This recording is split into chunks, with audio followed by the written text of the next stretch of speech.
Rastro de sangre, signos de vida. Un trabajo realizado por el Dr. Ricardo Castañón Gómez.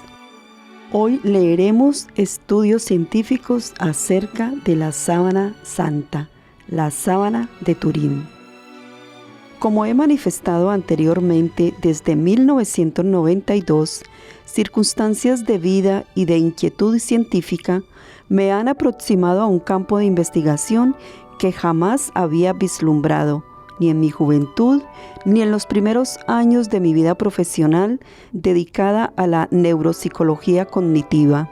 Es más, habiendo vivido la mayor parte de mi juventud inmerso en el ateísmo sartriano, la posibilidad de investigar tópicos referentes a la ciencia y la fe era impensable. El recorrido realizado por el mundo, tratando un tema tan delicado como es aquel que compromete la razón y la fe, me ha revelado cuán diferentes son los humanos, aún en aquellos espacios en los que con mayor facilidad podríamos coincidir. Esto me motiva a declarar que soy consciente de la dificultad de ofrecer datos aún científicos que convenzan a todos, y tiene que ser así. La extrapolación de pensamiento individual, libre e independiente, conforma una hermosa policromía donde, a pesar de la diversidad de tendencias, se obtiene un hermoso conjunto que no aconsejaría transformar su atractivo colorido en una monocromía. Sin embargo, todos estamos conscientes de que en el campo físico y natural hay verdades únicas que valen para todos y no están sometidas al subjetivismo caprichoso de cada uno. Por ejemplo, la Tierra es redonda, existe una ley de la gravedad, el agua es sustancia líquida, etc.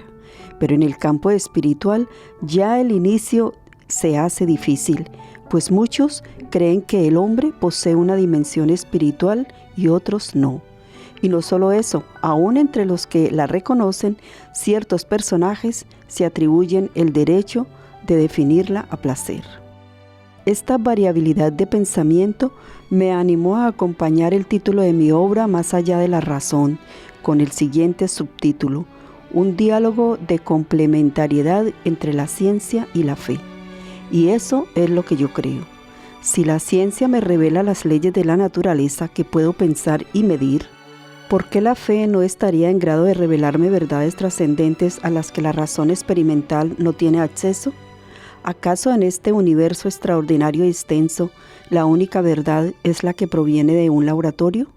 No obstante, si el laboratorio no sirve para descubrir tantas verdades, ¿qué tal si nos servimos de ellos para analizar rastros que nos eleven en alguna forma a la dimensión espiritual, haciendo de ello una dinámica complementaria? Como he manifestado anteriormente, la sábana santa es la reliquia de contenido religioso que más se ha examinado. La Sociedad Internacional de Sindonología ha asumido desde hace muchos años el desafío de llevar adelante todo estudio posible al respecto. El profesor Alan Adler, en el año 2000, una de las personas que ha aportado con mucho amor y ciencia a la causa, afirma que la variedad de técnicas que se han aplicado para analizar esta pieza de lino son realmente múltiples. Estudios fotográficos de reflexión, transmisión, termografía y emisión ultravioleta, análisis de imagen computacional, estudios espectrográficos, desde rayos X y fluorescencia hasta micropruebas de electrones, espectroscopia de reflexión ultravioleta visible, espectroscopia infrarroja, análisis microscópico múltiple, pruebas químicas húmedas, desde análisis enzimático a análisis inmunoquímico, además de estudios históricos, arqueológicos, teológicos, antropológicos, etnográficos, etc. A lo largo del tiempo, muchos expertos se han interesado por ofrecer sus destrezas a la comprensión de este caso extraordinario, llegando a la conclusión de que muy probablemente esta sea realmente la sábana que cubrió el cuerpo de Cristo hace 2000 años, luego de su deceso. Sin embargo, algunos disidentes no solo niegan tal posibilidad, sino que además sostienen que el lienzo de Turín es un falso elaborado en la Edad Media. El debate es tan vigente que recientemente, el día 16 de diciembre del año 2009, el corresponsal en Jerusalén del Corriere della Sera de Milán, Francesco Battistini, refería el hallazgo de un sudario que, según el equipo arqueológico responsable, realmente era de los que se utilizaban en la época de Jesús, en cuanto su tejido es muy sencillo al servirse únicamente de 2 hilos. En cambio, se especula que el tejido de la sábana de Turín conforma una trama más compleja, más elaborada, procedimiento que solo se habría introducido siglos más tarde. Es bueno recordar que una golondrina no hace primavera. ¿Quién puede decir que este era el único modo de confeccionar un tejido? Tantas culturas y pueblos presentes en Jerusalén en esa época, romanos, medos, partos, judíos, griegos, egipcios, asirios, no habrían podido contribuir con otra forma de confección, así como llevaron otros aportes provenientes de su artesanía, orfebrería, gastronomía y cultura. En todo caso, el dato es un reflejo de lo que usualmente se vive en investigaciones de este tipo. Sí, no probablemente, tal vez. Es lo último en la crónica, y ello ayudará a entender que los datos que presentaré transcriben el conocimiento actual del fenómeno, pero no lo agotan ni dicen la última palabra, aunque estamos seguros de que estimularán mayores cuestionamientos y conclusiones enriquecedores. La Santa Síndone es una pieza de lino de 4.36 por 1.10 metros, que revela una imagen frontal y dorsal de un hombre de 1.81 metros de altura y complexión robusta. La importancia de la misma radica en el hecho de que el individuo en cuestión presenta lesiones muy impresionantes en el rostro, cabeza, nuca, tórax, brazos, manos, espalda, piernas, rodillas, pies, además de una profunda herida en el costado derecho. Se trataría de una persona que ha sufrido una muerte atroz y los datos asumen profunda importancia para el creyente porque las características de las lesiones y heridas se asocian muy claramente a aquellas que Cristo sufrió durante su pasión y cuyo relato se encuentra en los evangelios. Síndone es el término griego que designa una sábana, y aquella que se conserva en Turín está confeccionada en lino. Posiblemente su procedencia se remita al sector sirio-palestino. Para los investigadores ha sido de gran importancia el tipo de hilo, porque algunos estudiosos como Cardamone en el año 2000 han tratado de averiguar si las características del lino podrían haber facilitado la formación de esa imagen. Ella sostiene que en el cercano oriente la planta Linum usitatissimum era muy cultivada por su fibra. Su composición es abundante en celulosa, hemicelulosa y contiene además pectina y lino. Un grupo de investigadores reunidos bajo la sigla STURP a partir de 1978 lanzaron una hipótesis sugiriendo que la figura de la sábana correspondía a una proveniente de un proceso de degradación de la celulosa contenida en el mismo lino. En otras palabras, se sugiere que la imagen sería el resultado de un cambio molecular en la celulosa del lino, con una estructura química parecida a aquella que podría provocar una quemadura. En el fondo se está hablando de una oxidación de la celulosa en las fibras superficiales del tejido. Sin embargo, nadie puede explicar cómo podría haber sucedido. Sobre este tejido, el investigador suizo Max Frei Sulzer en el año 2000 descubrió la existencia de 57 tipos diversos de polen, rastros de fibras, esporas de fungos, partículas minerales. Trabajó durante 10 años siguiendo rastros mínimos, confirmando el itinerario agitado de una pieza muda que desde Palestina, vía Turquía, había llegado un buen día a Francia e Italia. El hombre de la síndone, según algunos autores, como Rebecca Jackson en el año 2000, es de raza hebrea y fue enterrado de acuerdo a las costumbres judías.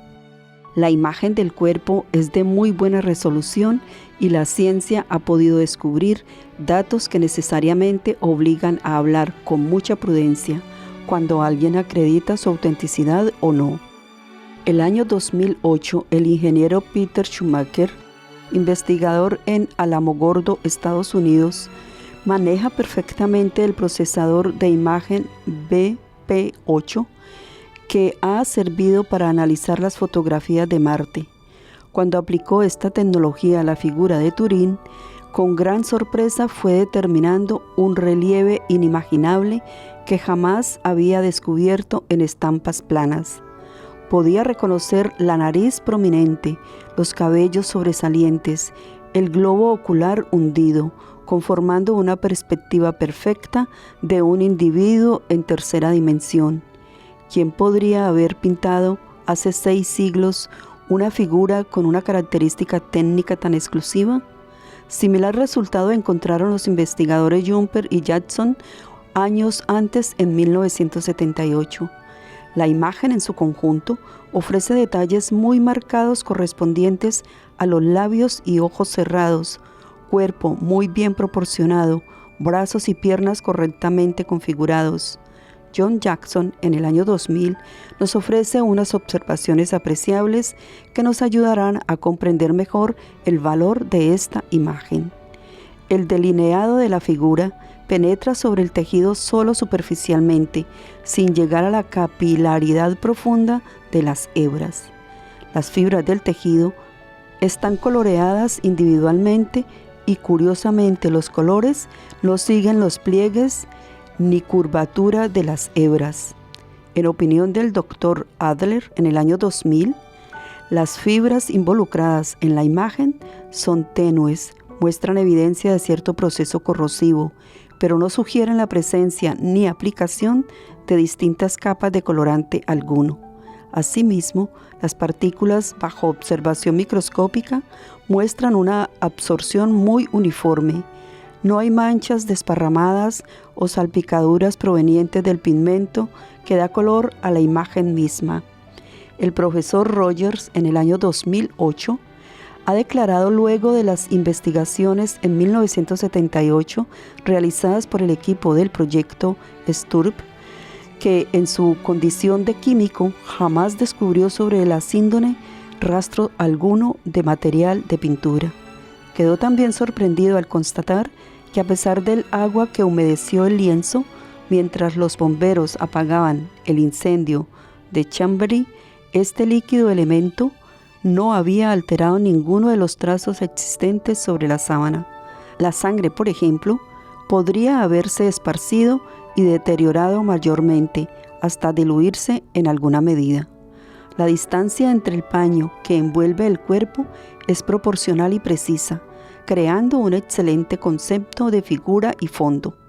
Si se extiende la parte frontal sobre la dorsal, las imágenes se corresponden perfectamente.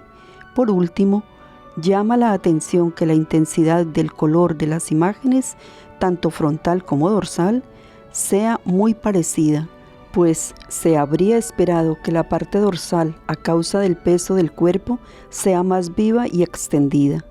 La figura no revela signos de pintura o color alguno, o sea que no se le ha aplicado ninguna tintura de tipo animal, vegetal o mineral. Tampoco se observan rastros de pincel ni de brocha. La figura tiene solo una fibra de profundidad, por lo que, a pesar de tratarse de un lienzo ligero, el color no atraviesa hasta llegar al reverso. Los trazos de la imagen son tan proporcionales que descartan la mano de un artista que, por cierto, en algún momento hubiera podido presionar más o menos el instrumento que le habría servido para pintar. Note el lector, además, que si un artista pinta un cuadro sobre un lienzo, la pintura también toma los espacios entre las hebras. En el caso de este lienzo, el color que da forma a la imagen no toca los espacios entre hilo e hilo. ¿Qué falsario habría tenido tal detalle? Otra curiosidad: si la imagen hubiera sido pintada primero y luego recubierta con sangre, En algún lugar podría haberse registrado alguna parte de la imagen debajo de la sangre, pero no sucede.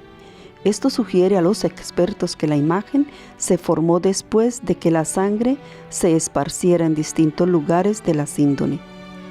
Algunos críticos insinúan que la imagen es una pintura o elaboración artística del medioevo, pero muchos expertos del sector señalan que para pintar con precisión, hace más de 500 años, una lesión de la muñeca atravesada por un objeto punzante, un pie encogido y mezclar el todo con sangre venosa arterial y suero tendría que haber sido un gran pintor, un eximio anatomista, fisiólogo, bioquímico, forense, etc. Es precisamente el estudio de la imagen en negativo que permitió un análisis anatómico profundo. Cirujano de la categoría de Yves Dilgel, profesor de anatomía, comparada de la Sorbona de París y miembro de la Academia de Ciencias y Médicos Forenses, Frédéric Sougy del Colegio de Médicos y Cirujanos de la Universidad de Columbia en Nueva York, han realizado estudios precisos gracias a la perfección de los rastros dejados por una persona que había padecido tormentos físicos.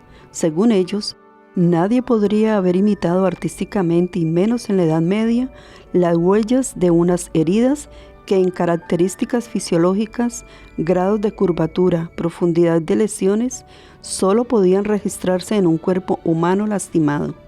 A la misma conclusión han llegado otros científicos como Giovanni Cordiglia, profesor de Medicina Legal de la Universidad de Milán, Roberto Bucklin, patólogo forense del Hospital de Los Ángeles en California, Rudolf Heineck, médico de la Academia de Medicina de Praga y tantos otros. Quisiera recordar que uno de los primeros en incursionar en esta veta de investigación fue Pierre Barbet en 1937, cirujano del Hospital de Saint-Joseph en París. Él se interesó tanto por el tema que estuvo en grado de explicar muchos detalles del sufrimiento de una persona en esas condiciones. Él ha contado más de 100 huellas de flagelos. Se ha confirmado que el hombre de la síndone ha sido crucificado. Este médico declaró en su momento que habría negado la autenticidad de la sábana si no hubiera encontrado bastante perfección anatómica en los detalles por él investigados. Los especialistas, como ya explicamos anteriormente, reiteran que la imagen se produjo por un contacto con un cuerpo. ¿Cuál fue el mecanismo de este u otro origen? La respuesta todavía es un misterio y queda abierta. Heridas y lesiones. El profesor Sougy en el año 2000 calcula que los impactos de la flagelación han dejado un registro de más de 100 marcas. Algunos le recuerdan que en el Deuteronomio capítulo 25, 2 al 3, se aconseja no pasar de 40 azotes. Él explica que el flagrum, o sea, el tipo de látigo probablemente empleado para castigar a Jesús, tenía 3 correas. Por eso pueden haber sido realmente 40 los impactos, dejando huellas mayores a 100. Aunque también es lícito pensar que con la vil euforia reinante, es dudoso pensar que alguien hubiera querido contar con justicia los látigos que deberían propinar a una víctima inocente que ya se había sentenciado de antemano. Según el famoso patólogo forense, una persona así fustigada presenta un cuadro clínico característico: actividad convulsiva, temblores, vómitos, desmayo. Luego de ciertos azotes, la persona no podría sostenerse en pie, por lo que caería al suelo, teniendo cada vez más dificultades para volver a levantarse. Sougy menciona que a causa de los dolores intensos, las víctimas piden piedad a gritos y en medio de lágrimas. La severidad del castigo condicionaría estados de shock traumático.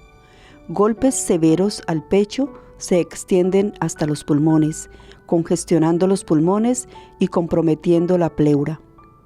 El hombre de la Sábana Santa ha sufrido el impacto de espinas en toda la zona de la cabeza y de la nuca, por lo que no se trata meramente de una corona, como se dice usualmente, sino de un verdadero casco de espinas.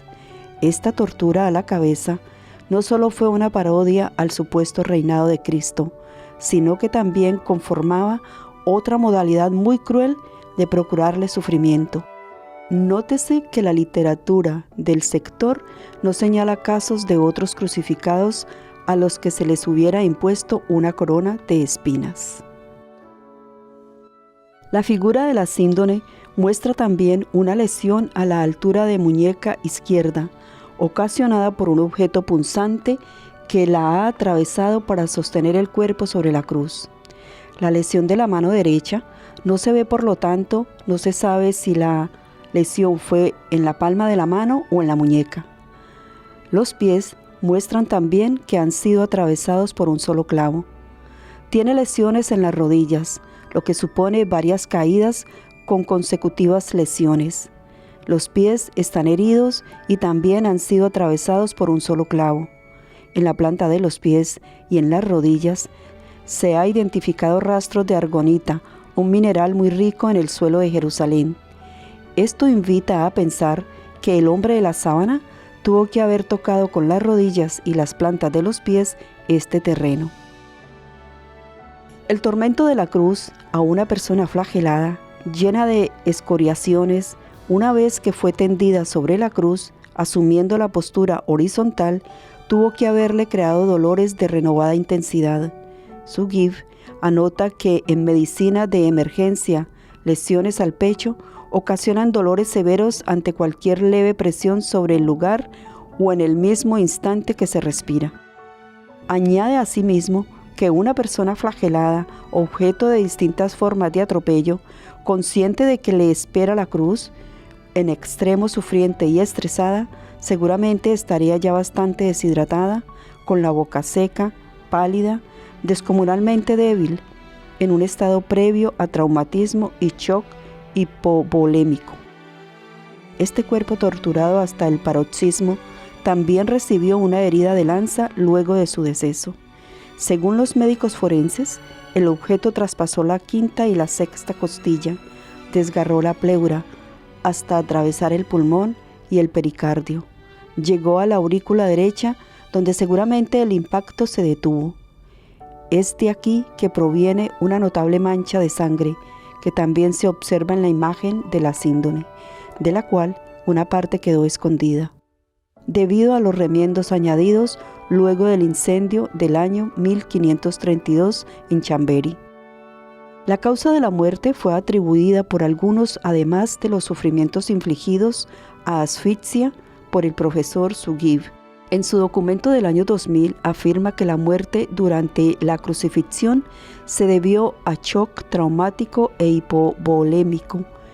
La persona sufrió una pérdida acelerada de sangre, experimentó transpiraciones intensas, hasta de sangre, y padeció la acumulación de líquidos alrededor de los pulmones, debido a los azotes. A ojo desnudo, es fácil observar sobre la síndone un gran número de manchas oscuras parecidas a sangre. Fue el ya mencionado y experimentado cirujano francés Pierre Barbet quien en 1950, durante el primer Congreso Internacional de Estudios realizados en Turín, afirmó que las manchas presentes en la síndone corresponden completamente a la arquitectura más fina de sangre coagulada, perceptible por observación directa de las manchas estampadas sobre la pieza de tela. El profesor Vaima Bolone, en el año 2000, en un valiosísimo artículo dedicado a las características forenses de las huellas de sangre, asevera que también, a simple vista, el experto puede determinar que las manchas de sangre son distintas respecto de su ubicación. Aquellas adheridas al cabello sobre la frente y las extremidades resultan homogéneas y difieren de las otras. Otras cercanas a la parte derecha del hemitórax, pero concentradas en la parte dorsal, y las de los pies no son homogéneas. Estas varían a causa del origen del cual proviene la sangre y por la presencia del suero. La sangre derramada sobre la sábana ha liberado hemoglobina, aquella heteroproteína que transporta oxígeno a los tejidos. Cuando la hemoglobina se rompe, crea bilirrubina, la sustancia que hace que las contusiones se vuelvan amarillentas. Las manchas observadas sobre el lienzo turinés contenían altos niveles de bilirrubina, detalle muy consistente con el hecho de observar en la imagen el cuerpo de una persona que ha sido atormentada con gran variedad de lesiones físicas. Los investigadores del proyecto STURP en el año 2000 ofrecieron datos muy valiosos alrededor de esta reliquia. Los doctores Vernon Miller y Samuel Pellicori, utilizando el sistema de fotografía fluorescente ultravioleta, descubrieron alrededor de cada mancha de sangre unos aros de una sustancia que resultó ser suero. Así confirmaban la competente aseveración del Dr. Barbet, quien había hecho la misma observación 2 décadas antes. Según Baima Bolonet, en el año 2000, la constatación de la separación de suero de la sangre ha llamado mucho la atención porque se realizó una vez que el sujeto estaba ya muerto. Para todos los investigadores implicados, la presencia de suero es un dato suficientemente fuerte para negar la teoría de que la imagen correspondiera a la obra pintada por un autor medieval. Tal habilidoso en clínica fisiológica habría sido el supuesto ejecutor como para colocar bilirrubina y suero alrededor de cada mancha de sangre. En el año de 1982, Baima Bolonet, junto a los doctores M.C. Jorio y M. Massaro, llegó a la conclusión de que las manchas examinadas sobre la síndrome contenían los eritrocitos antígenos A y B. 2 años más tarde, junto al doctor Gaglio, con otro método y estudiando otra mancha, proviene de un lugar distinto de la sábana, confirmó que la sangre correspondía al tipo AB. Pruebas de carbono 14.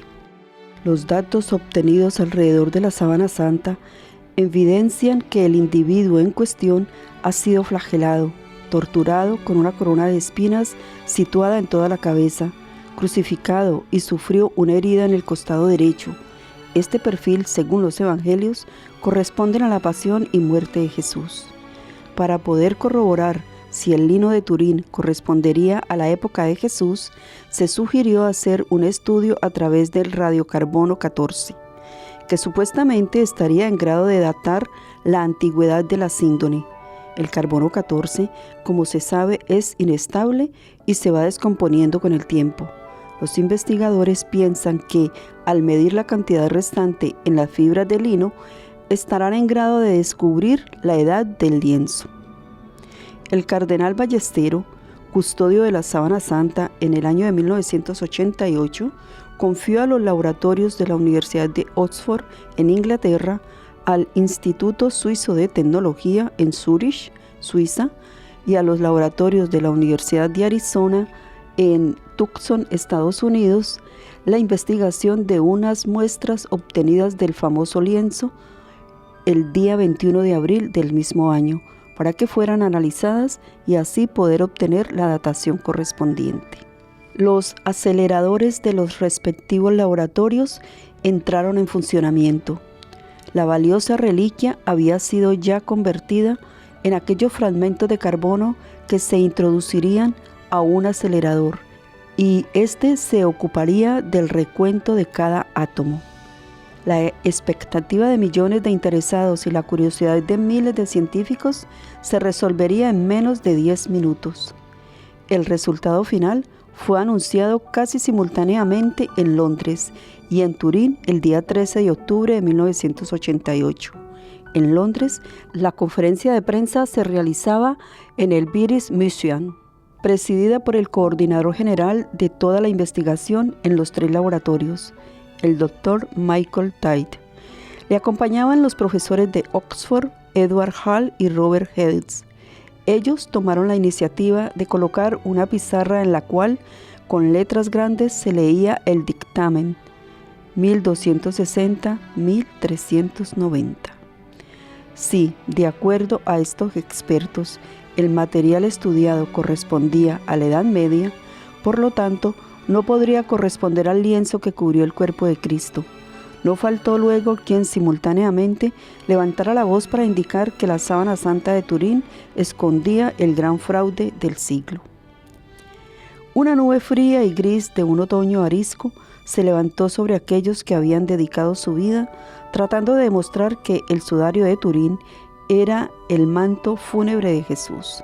Los enemigos de estos temas levantaban la voz furibunda acusando otra vez a la Iglesia de aprovecharse de la ingenuidad de los creyentes, apostrofando a los científicos de fanáticos, como no deja de suceder hoy con otros temas similares de investigación. Como es fácil imaginar, las reacciones no se hicieron esperar y hubo declaraciones a favor y en contra, pero la primera noticia ante la expectativa que se había creado había sacudido la mente y el corazón de millones, recorriendo el mundo transmitiendo una sola idea: la sábana de Turín es un fraude. Los más compasivos proponían términos conciliatorios y alentadores, sugiriendo que este vestigio debería conservarse simplemente como una piadosa reliquia para los cristianos, pero que en ningún modo debería considerarse como la mortaja de Jesús, el Hijo de Dios de quien hablan los libros sagrados. Tampoco estuvieron ausentes aquellos que quisieron aprovechar la circunstancia para negar la existencia de Jesús en la tierra y de cuestionar su misma resurrección. Algunos autores tomaron iniciativas de investigación tratando de explicar lo sucedido. Los profesionales de Oxford, Zurich y Tucson eran serios, sus laboratorios de los mejores, y no podían haberse equivocado. Los tres coincidían. A pesar de ello, se les atribuyó alguna negligencia, por ejemplo, indicando que las muestras estaban contaminadas, pues el agitado itinerario de la sábana durante siglos y a través de toda clase de regiones habría acumulado grasa, polen, bacterias y tantas otras formas de suciedad. Además, probablemente a causa del incendio de Chambéry y de las gotas de plata fundida que quemaron el sudario, más el agua que se utilizó para apagar el incendio, que también humedeció el tejido, el carbono tenía que haber sufrido un proceso de rejuvenecimiento. Al respecto, el doctor Leoncio Garza Valdés escribió en 1998 un libro intitulado El ADN de Dios, que acompaña un título muy sugestivo: La verdadera historia del científico que restablece el caso a favor de la autenticidad de la síndrome de Turín y descubre sus secretos increíbles. En la página 180 de su obra, Garza Valdés transcribe la declaración del Dr. Gove, donde indica que sus resultados remiten el sudario al año 1350 después de Cristo, por lo que la síndrome tendría únicamente una antigüedad de 640 años. Sucesivamente, Garza Valdés escribe: debo corregir esta aseveración porque los métodos de limpieza empleados en el laboratorio no removieron la capa bioplástica. La muestra estudiada correspondía a una mezcla de materiales orgánicos con un promedio de 640 años, pero esta no era la edad del lino, como Gove sostiene. Esto se lo he explicado varias veces al mismo doctor, concluye. Este juicio ha abierto una duda profunda sobre los resultados obtenidos. Garza Valdés, empero, no cuestiona la aplicación técnica de la metodología pertinente a estudios de carbono 14, pues él conoce la alta confiabilidad de los aceleradores, sino el manejo de la muestra sometida a análisis, pues los solventes utilizados para la limpieza solo limpiaron algunos contaminantes, no otros, por ejemplo, la capa bioplástica o bacterias. Él menciona: ellos trataron de remover los carbonatos de calcio, cera y algunos materiales presentes, pero las bacterias no fueron limpiadas. Las bacterias sobre la síndrome crecen en ambientes alcalinos y estaban felices de que todavía se las alimentara con una solución de hidróxido de sodio. Es bueno explicar que el doctor Garza Valdés ha investigado también, junto al mismo profesor Gove, casos de envoltorios de lino en momias, y por eso habla de las capas bioplásticas. Además, obtuvo, aunque no oficialmente, un fragmento de la síndrome que le proporcionó el profesor Giovanni Righi, uno de los que había tomado las muestras para la investigación de 1988. Este acercamiento le permitió afirmar que él había descubierto en las hebras obtenidas de la sábana santa una capa bioplástica transparente conformada por contaminantes microbiológicos acumulados en tal grosor que alteraron en 1300 el resultado del carbono 14.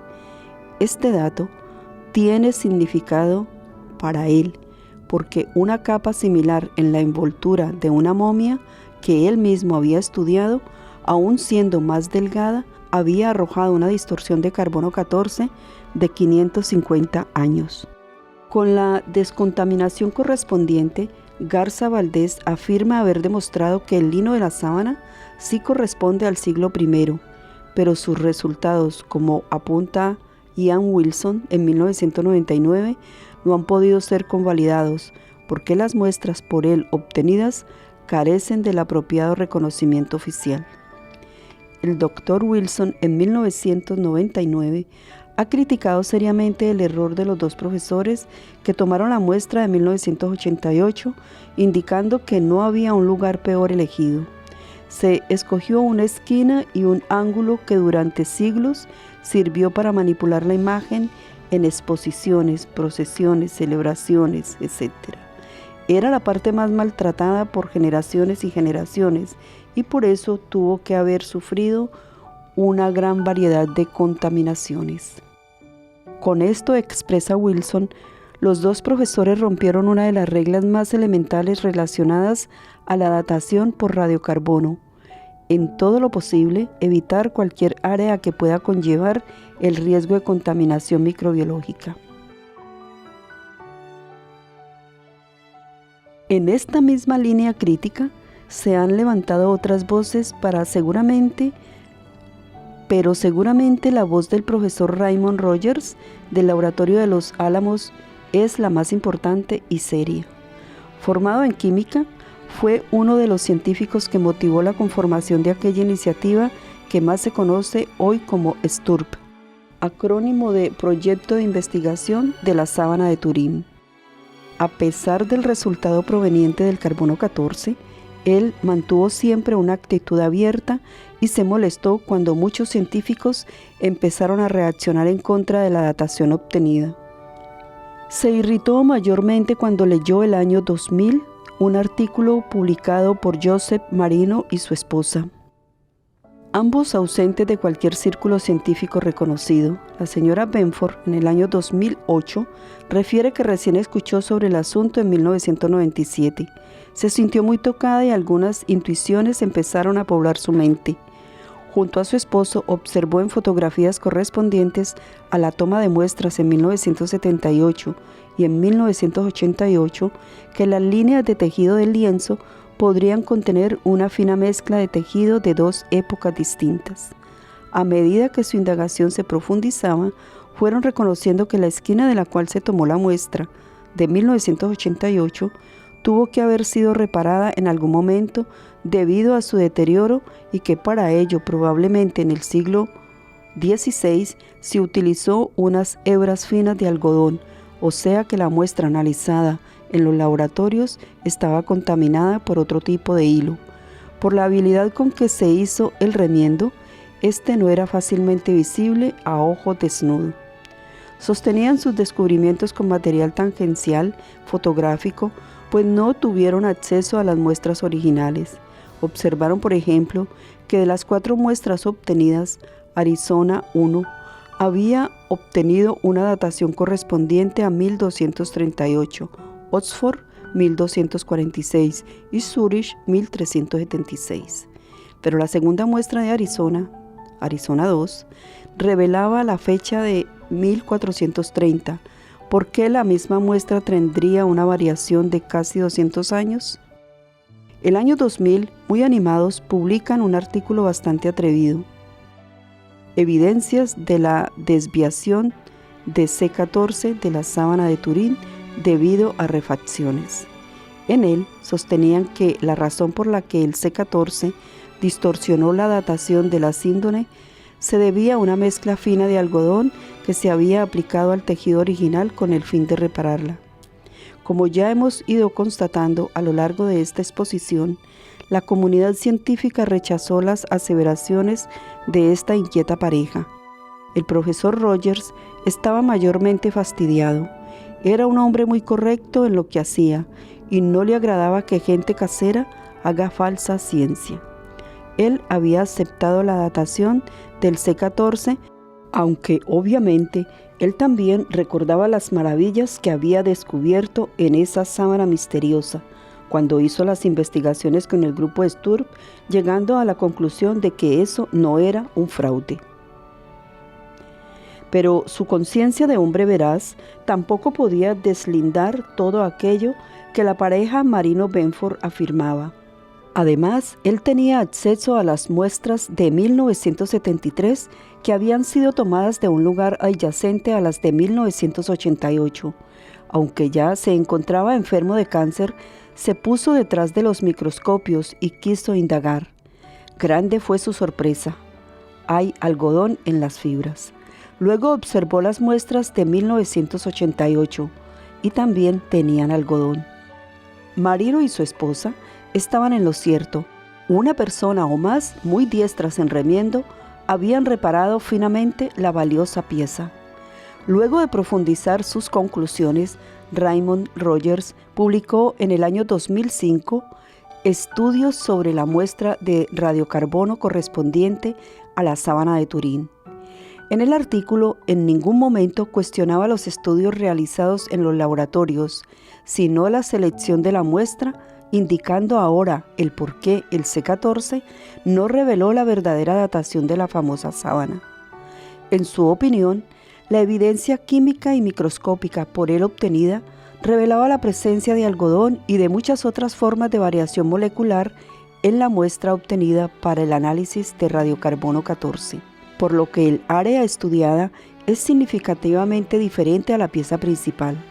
La muestra de radiocarbono, por lo tanto, no era parte de la tela original y por lo tanto no es válida para determinar la edad de la síndone. Las conclusiones de Rogers fueron aceptadas por muchos y rechazadas por otros, como ya es fácil prever. El campo de la ciencia y la religión suscita con frecuencia grandes controversias. Algunos autores han querido desautorizar incluso la autoridad científica de Rogers, indicando que era daltónico y que no podía conocer bien el material estudiado a través del microscopio. No deseo citar a quienes lo injurian, porque un tema tan hermoso no necesita empañarse de esta manera. Bastará saber que Rogers es muy respetado y que la mayor parte de los científicos han apoyado sus conclusiones, pero hay algo más. Rogers ya estaba muy enfermo, por lo que solicitó a su amigo y colega, el Dr. Robert Villarreal, químico del Laboratorio Nacional Los Álamos, que concluyera aquello que no pudo hacer y remitió las fibras a los especialistas. Villarreal, junto a un equipo de 9 científicos, estudió las hebras con los mejores recursos de su laboratorio en Los Álamos. Su prolijo trabajo le llevó a concluir que las fibras utilizadas para datar la síndone en 1988 no podían corresponder al original porque estaban tejidas y envueltas con una mezcla de algodón y lino. Villarreal afirmó: el procedimiento de datación de 1988 descuidó en reconocer una de las primeras reglas de la química analítica. Toda muestra obtenida para caracterizar un área o una población debe necesariamente ser representativa del todo. Nuestro análisis de las 3 hebras de las muestras obtenidas para el estudio C14 han demostrado que este no fue el caso. Explicando algunos detalles de la investigación, Villarreal relató que durante las pruebas una de las hebras se dividió en 2. Así descubrió una superficie de resina que estaría uniendo ambas partes. Sorprendentemente, las 2 puntas de la hebra tenían diferente composición química. La sábana santa, como ya es sabido, en su tejido no contiene algodón, pues es de lino, tampoco pegamentos, colorantes ni forma alguna de resina. En todo caso, la última palabra todavía no se ha dicho y el debate queda abierto. Es el desconocido futuro que nos traerá ciertamente mayores respuestas. Los hallazgos de Rogers y Villarreal son importantes y muy significativos, pero también me impulsan a preguntarme por qué la meticulosidad de Garza Valdés, tan convincente con la contaminación, no le ayudó a descubrir el algodón. ¿La hebra que estudió no lo contenía? Estamos seguros de que todavía el tema animará nuevos debates y suscitará renovados cuestionamientos. No obstante, esa es la fascinación de la ciencia y del descubrimiento. Un avance entre lo posible y lo real, entre lo probable y la evidencia, para volver a empezar hasta conquistar la verdad que siempre se encuentra, a veces en lugares impensados, pero siempre a mayor y mejor altura. Y algo más, el sudario de Oviedo. En el año 2002 visité Oviedo junto a otros colegas de investigación. El doctor Jorge Manuel Rodríguez del Centro Español de Sindonología tuvo la bondad de facilitarnos el acceso directo a la reliquia, incluso a tenerla entre nuestras manos. Él nos ilustró sobre los tópicos principales concernientes a este significativo paño. Se trata de una pieza de lino de aproximadamente 83 por 53 centímetros. Se conserva en la Catedral de Oviedo, con toda certeza desde el siglo XII, pero muchos datos indican que podría haberse atesorado ya desde antes en un arca especial. Se presume pueda corresponder a aquel lienzo al cual hace referencia el evangelista Juan cuando él y Pedro llegan al Santo Sepulcro. Lo leemos en Juan 20. Como se inclinara, vio los lienzos caídos, pero no entró. Pedro llegó detrás, entró en el sepulcro y vio también los lienzos caídos. El sudario con el que le habían cubierto la cabeza no se había caído como los lienzos, sino que se mantenía en su lugar. ¿Será posible? Como ya se ha visto respecto de la Sábana Santa, los pros y los contras son muy vigentes. Para empezar, los estudios de datación realizados con carbono 14 lo ubican en el siglo VII, por lo tanto, no puede haber estado cerca del cuerpo de Cristo. Pero, ¿será suficiente este resultado para ignorar los pormenores que lo aproximan a su época? El tipo de sangre encontrado en el sudario de Oviedo es de tipo AB, igual que el de la síndone, y en términos de probabilidad investigativa, el dato amerita profundizar el caso. Heras, Villalain y Rodríguez han realizado un valioso estudio comparativo entre los rastros de la síndone y del sudario, identificando paralelismos apreciables. En sus conclusiones, señalan que este sudario manchado de sangre cubrió el rostro de un difunto que había padecido el suplicio de la crucifixión. Fue maltratado a sangre en distintas formas y la sangre se desparramó por la cabeza, empapando la cabellera, la parte superior de la espalda, parte del pecho y cuello, lugares que este sudario alcanzó a tocar. Se han hecho varios esfuerzos para superponer el sudario sobre réplicas de la síndone, y las coincidencias animan a pensar que la reliquia conservada en España pudo haber cubierto el rostro del mismo hombre de la síndone. Hay mucho por indagar, pero las bases son muy prometedoras. Estamos seguros que la inquietud de los investigadores nos ofrecerá en el futuro nuevas sorpresas. ¿A quién contemplamos? Nuestra historia está recién al inicio. ¿De quién es la sangre de la Sábana Santa de Turín? La imagen correspondiente a un hombre que ha sufrido mucho, flagelado, lastimado, con una corona de espinas, crucificado, pero con algo más. Refiere el Evangelio de Juan, pero al llegar a Jesús, como lo vieron ya muerto, no le quebraron las piernas, sino que uno de los soldados le atravesó el costado con una lanza y al instante salió sangre y agua.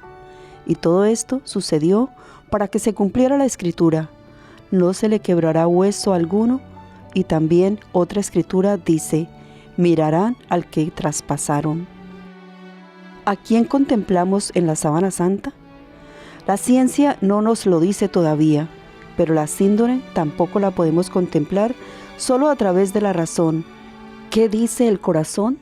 Este había revelado a la pareja Marino Renford qué es lo que había que hacer para entender la distorsión del resultado del C14. No fue ninguno de los centenares de científicos que encontró la verdadera dificultad. Fue una pareja sencilla, lo que me transportó a la significativa enseñanza evangélica.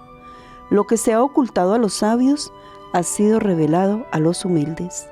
Y así continuará la historia cristiana, buscando con la razón, intuyendo con el corazón, iluminados por el Espíritu Santo. Juan Pablo II ante la Santa Síndone, espejo del Evangelio. El 24 de mayo de 1998, San Juan Pablo II quiso visitar la Catedral de Turín.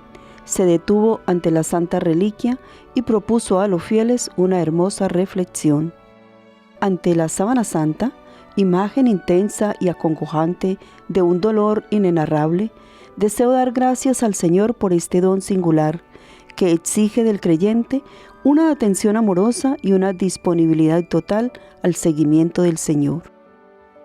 La Sábana Santa es una provocación a la inteligencia.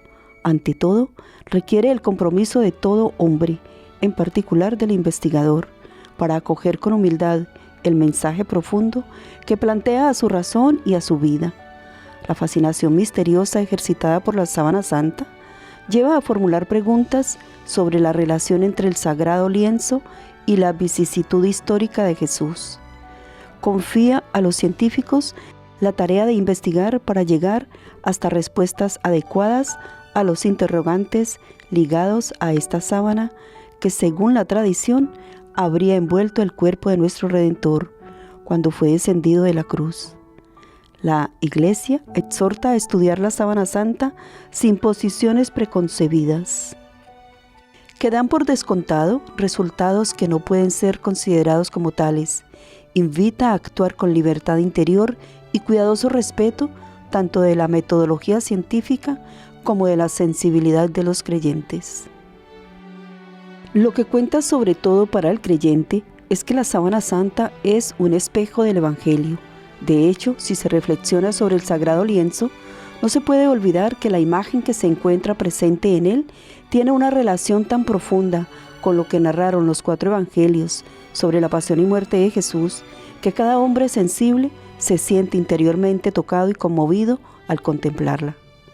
Quien se acerca a ella es consciente también de que la Sábana Santa no solo impresiona el corazón de la gente, sino que hace referencia a aquel a cuyo servicio la ha puesto la providencia amorosa del Padre.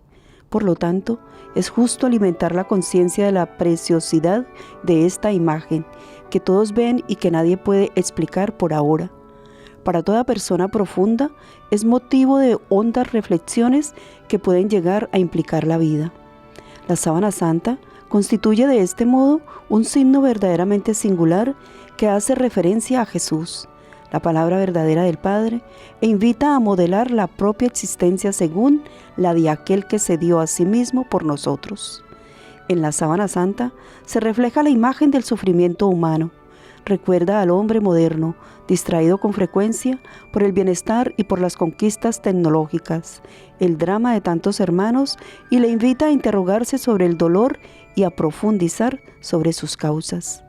La imagen del cuerpo martirizado del crucificado, al testimoniar la tremenda capacidad del hombre para causar dolor y muerte a sus semejantes, se presenta como un ícono del sufrimiento del inocente de todos los tiempos, de las innumerables tragedias que han marcado la historia pasada y de los dramas que continúan consumándose en el mundo.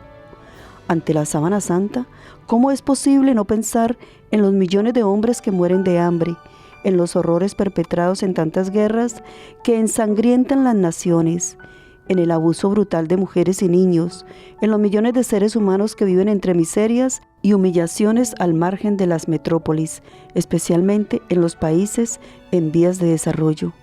¿Cómo es posible no acordarse con angustia y piedad de cuantos no pueden gozar de los derechos civiles elementales, de las víctimas de la tortura, del terrorismo, de los esclavos de organizaciones criminales? Al evocar estas dramáticas situaciones, la Sábana Santa no solo nos lleva a salir de nuestro egoísmo, sino que además nos invita a descubrir el misterio del dolor, que santificado por el sacrificio de Cristo, genera salvación para toda la humanidad. La sábana santa es también imagen del amor de Dios y del pecado del hombre. Invita a redescubrir la causa última de la muerte redentora de Jesús, en el sufrimiento inconmensurable que documenta el amor de aquel que tanto amó al mundo, que le dio a su Hijo unigénito. Se hace casi palpable y manifiesta sus sorprendentes dimensiones. Ante ella, los creyentes no pueden dejar de exclamar y con plena verdad: Señor, no me podías amar más, y darse cuenta inmediatamente de que el responsable de este sufrimiento es el pecado, los pecados de cada ser humano. Al hablarnos de amor y de pecado, la sábana santa nos invita a todos nosotros a imprimir en nuestro espíritu el rostro de amor de Dios para excluir la tremenda realidad del pecado. La contemplación de aquel cuerpo martirizado ayuda al hombre contemporáneo a liberarse de la superficialidad y del egoísmo con el que con mucha frecuencia trata el amor y el pecado. Haciendo eco de la palabra de Dios y de los siglos de conciencia cristiana, la sábana santa susurra: cree en el amor de Dios, el tesoro más grande donado a la humanidad, y huye del pecado, la mayor desgracia de la historia. La sábana santa es también imagen de impotencia ante la muerte, en la que se revela la máxima consecuencia del misterio de la encarnación. El lienzo nos empuja a medirnos con el aspecto más perturbador del misterio de la encarnación, que es también aquel que muestra cómo Dios se ha hecho hombre, asumiendo nuestra condición humana, hasta someterse a la impotencia total del momento en el que la vida se apaga. Es la experiencia del Sábado Santo, transición importante del camino de Jesús hacia la gloria, de la que se desprende un rayo de luz que embiste el dolor y la muerte de cada hombre.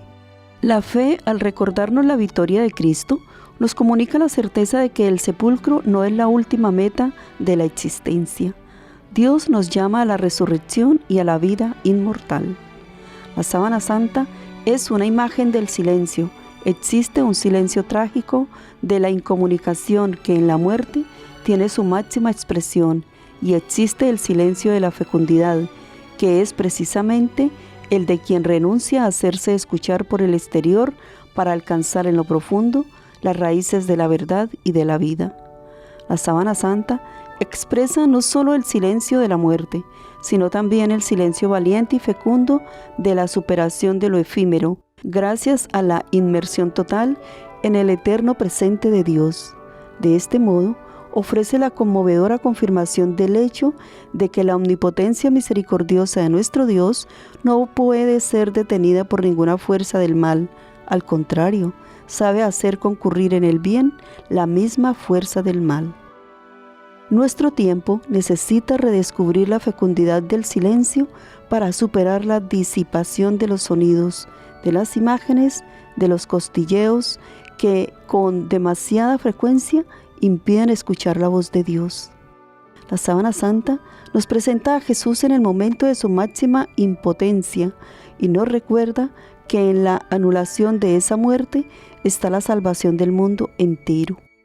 La sábana santa se convierte de este modo en una invitación de vivir cada experiencia, incluida la del sufrimiento y la de la suprema impotencia, con la actitud de quien cree que el amor misericordioso de Dios vence toda pobreza, todo impedimento, toda tentación de desesperación. El Espíritu de Dios que habita en nuestros corazones suscite en cada uno el deseo y la generosidad necesarios para acoger el mensaje de la sábana santa y para hacer de él el criterio inspirador de la existencia. San Juan Pablo II nos decía: ¿qué rastro de sangre nos toca seguir ahora? Te invito nada menos que al anciano, donde unas gotas de sangre se derraman, esta vez en una hostia consagrada, y nada menos que en el pueblo donde la tradición lugareña considera que nació Longinos, el soldado romano que muy probablemente sea aquel que atravesó con una lanza el costado de Cristo. Allá nos esperan otros sorprendentes rastros de carne y sangre. Pero antes de continuar, Te adelanto una curiosidad. El tipo de sangre descubierto en la hostia sangrante es de tipo AB, igual que el encontrado en la sábana santa de Turín. ¿Habrá alguna relación?